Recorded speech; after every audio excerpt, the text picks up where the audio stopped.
Hey, yesterday, one of our top stories on Infowars.com was the coverage of a viral video that's on YouTube right now. And this is where a man refuses to comply with internal checkpoints. You know, Border Patrol agents, they set up a network of unconstitutional checkpoints all over the United States. And in this video clip, informed citizen Steven Anderson gives a sterling example of how to stand up for your rights and teach the cops a thing or two at the same time. That's always fun. So score one for the Fourth Amendment. Let's take a look. What's up, man? How you doing today, sir? Good. You a U.S. citizen? That's my business. Well, it's our business to ask. Are you a U.S. citizen or not? You can ask, that's fine. And you have to answer me, or I have to detain you until you can either tell me that you're a U.S. Well, I don't have to answer you because I have rights as an American. Sir, go ahead and pull over there behind that other vehicle if you do me a favor. No thanks.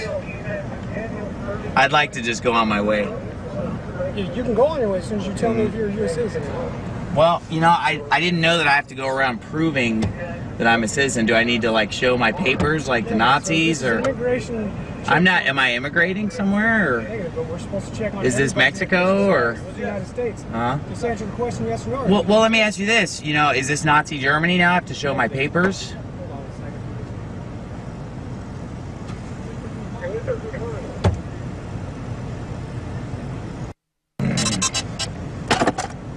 It's a simple yes or no. You can either answer it or we can detain you here until we figure out whether you're a U.S. citizen. Well, what's more simple is the fact that my freedom is a little more important than you seem to think. And that, setting up checkpoints where people have to prove that they're a citizen is not something that America is supposed to be about. So I'm not sure if you understand that. Huh? He doesn't want to tell me his citizenship. Well, I'm just driving down the road here and I've been stopped for some reason and I'm, supposed to, no thank you.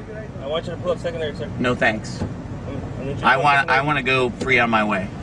Okay. I'm, here I am just going about my own business and, I don't need to stop at a checkpoint where I have to prove who I am because this is America. Okay. Correct me if I'm wrong, did I stumble into Mexico or is it still the United States? No, it's still the United States. Okay, well then therefore I should have the freedom to travel unmolested because I'm in America here. So. Go ahead, go. Go ahead and go where? Keep going on the road. Okay, see you later. If more people would just follow that example by simply standing up for their rights and refusing to obey unconstitutional demands, freedom might still be salvaged in this country. And we are joined now by the star of the video, Pastor Steven Anderson, joins us from my hometown, Phoenix, Arizona. Steven Anderson, it's good to have you on the show today. Yeah, it's good to be here. Thanks for having me. So tell us a little bit more about what happened that day. Those officers, they looked a little bit shocked and surprised when you refused their orders. What went down?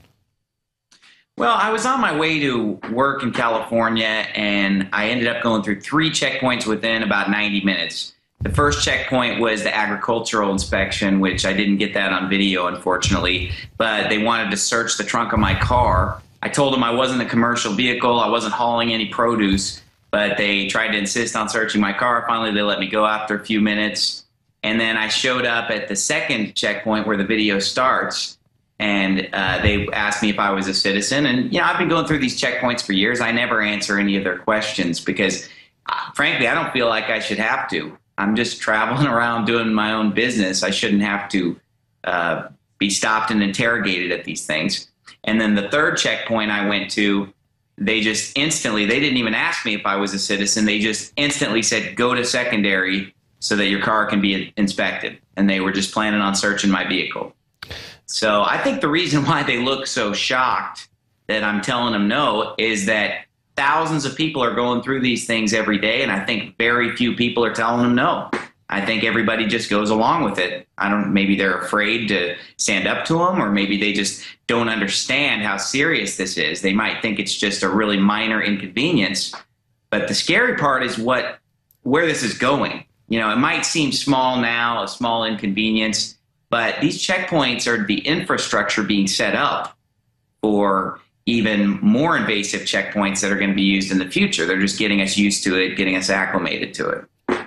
Well, it's getting ridiculous. And, you know, even the border patrols in California, for example, where you were stopped, they are set up miles and miles away from the actual border. You know, even in San Bernardino County, I've even heard reports where actual military are on the street to assist in DUI checkpoints. And here in Texas, you know, even Alex Jones, we've got a video where Alex was stopped 100 miles from the border of Mexico where he was stopped. And the Border Patrol, they wanted to board the vehicle, and he kind of had the same reaction that you had, and that video is available on the internet. And now we've even got, you know, the TSA has even announced that they're going to expand their Viper program. It's going to include train stations, bus terminals, and even roadside checkpoints of commercial vehicles. So this is obviously spreading out of control, don't you think? Absolutely. And it's like you said, it's all part of a larger system that includes the TSA. It includes DUI checkpoints, narcotics checkpoints, Border Patrol checkpoints. It doesn't matter what the excuse is. These checkpoints are setting up an infrastructure to control the American people and to slowly take away our liberties. And so regardless of what people's view are, what their view is of the border security issue or of illegal immigration, that's not the point. The point is that these checkpoints are unconstitutional. They're a violation of our natural rights. And something's wrong when you're going through 3 of them within 90 minutes of just driving westbound on I-8. I mean, that's pretty extreme. No, it's almost, it reminds me of not only an inconvenience, but it's also conditioning. It's almost like they're conditioning us to go through these random stops and kind of get used to it. Before you joined us, we showed the first half of the video where you went through, you finally managed to get through the first checkpoint. Now we're quickly going to take a look at checkpoint number 2. Let's take a look. This one a little bit, considering... Go to secondary for me, sir, to the right? No. I need you to go to secondary, sir, No, thank you. to the right? No. You know, I don't know why you've held me up in this traffic jam for the last 20 minutes. This is the 3rd checkpoint I've been through in the last couple hours. No, thank you. I'd like to go free on my way, please. Hey, get a suit! What's up, man? What's up? All right. Can we have you pull in secondary, please? No, thank you. I'd like to go free on my way. And why are you? Why don't you want to go secondary? Maybe it's because I've just sat in traffic for the last 20 minutes, and I'm already running late, and I don't have time to stop at your Nazi checkpoint and show my papers today. You know, I thought this is America. I thought I had some freedom to travel unmolested, and I'm just trying to go about my business here. You know, I don't have time to play games with you guys. You know, I don't know what you think you're doing here. All right, stopping me for no reason. Hey, Heather, can you run this car really quick? You know, you stopped me for no reason. I've waited in traffic for the last 20, 30 minutes that you guys created this traffic jam. I got places to go. I have to go make an honest living. All right, hold on. You know, and you guys want to screw around with me. All right, man. All right.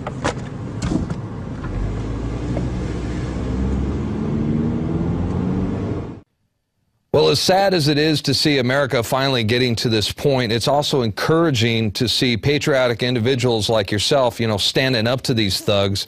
And I wanted to ask you about your camera setup. I noticed you had your camera set up there on the passenger side. What kind of camera did you use? How did you mount it? And the reason why I ask, I think it would be a good idea for more citizens to kind of do the same thing for their own protection as they, you know, go against these guys.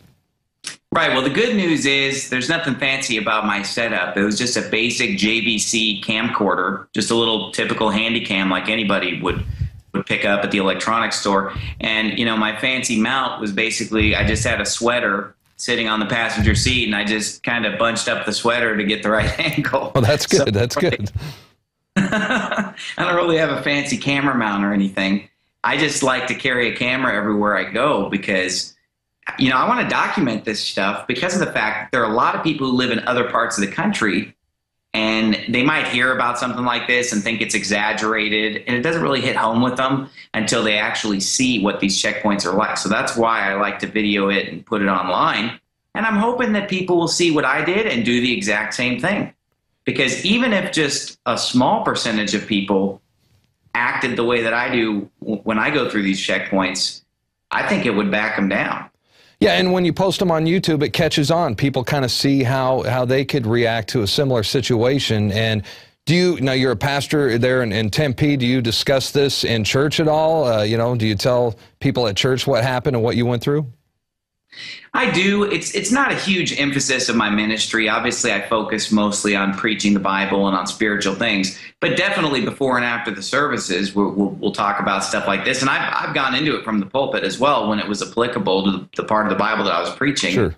But most of the people at my church are pretty up on these type of things. They're pretty smart people. And so, you know, I enjoy talking to them about it because they understand exactly what I'm talking about. Well, if I still lived in Phoenix, I'd probably definitely be going to your church. So, hey, let me ask you this. Before we go, what is your message to police and military who might be watching this right now? How do you explain to them that what they're doing is wrong, and how do we get them to join the good side?